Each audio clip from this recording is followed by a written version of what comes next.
안녕하세요. 5분 말씀입니다. 오늘은 저항력이 주는 은혜라는 제목으로 말씀을 나누겠습니다. 우리는 힘들면 쉽게 원망하며 포기하려 합니다. 그것은 이미 광야에서의 이스라엘 백성들을 보면서 배울 수 있습니다. 그 백성들이나 오늘의 저와 여러분도 마찬가지일 것입니다. 다르지 않습니다. 그러기에 하나님의 진노를 받기 전 말씀을 기억하면서 불순종의 자리에서 원망의 자리에서 빨리빨리 자리를 떠나와야 하는 것입니다. 그래서 하나님 우리에게 말씀을 주신 것입니다. 왜냐하면 우리를 살리려고 하기 때문이었습니다. 사실 힘듦, 고난과 같은 저항을 통해서 하나님은 이스라엘 백성을 온전한 백성으로 만드시려고 하셨습니다.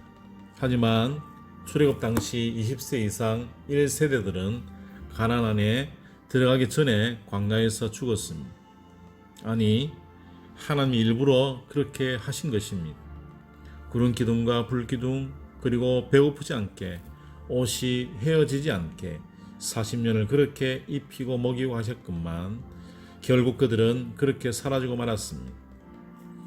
믿음의 선진들을 보십시오. 모두가 고난과 힘듦으로 바르게 세워졌습니다. 하나님의 의도하심의 고난뿐만 아니라 상황과 환경 가운데 생겨난 고난까지도 그들은 넉넉히 이겨내고 온전한 하나님의 사람들로 세워졌습니다. 무슨 말입니까? 고난이 그들을 그렇게 만든 것입니다. 반짝반짝 빛나는 보석으로 만드신 것입니다. 그래서 고난을 어떻게 받아들느냐에 따라서 저주와 같은 인생이 되느냐 아니면 보석과 같이 빛나는 인생이 되느냐 하는 것입니다. 하늘을 나는 새는 바람의 저항 없이는 날 수 없습니다. 바람의 저항, 공기의 저항이 없다면 더 멀리, 더 오래, 더 높이 날아갈 것 같지만 그것은 큰 오산입니다. 바로 공기의 저항이 있어야 그것을 타고 그것을 이용해서 멀리까지 날아가는 것입니다. 참으로 우리에게 주는 은혜의 원리가 아닐 수 없습니다. 사랑하는 여러분, 쉽게 수월하게 살고 싶습니까?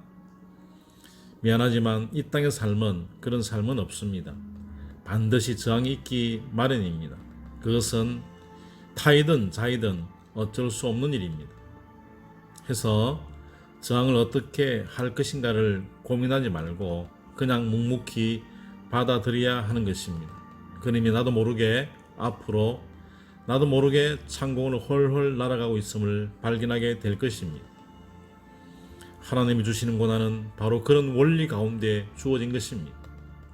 그러니 쉽게 살려고 하지 마십시오. 그냥 아멘으로 살아가시면 될 것입니다. 그러면 됩니다. 그러면 승리하게 되어집니다. 그게 이 땅 인생을 살아가는 원리인 것입니다. 오늘은 여기까지입니다. 승리하는 하루 되세요. 할렐루야.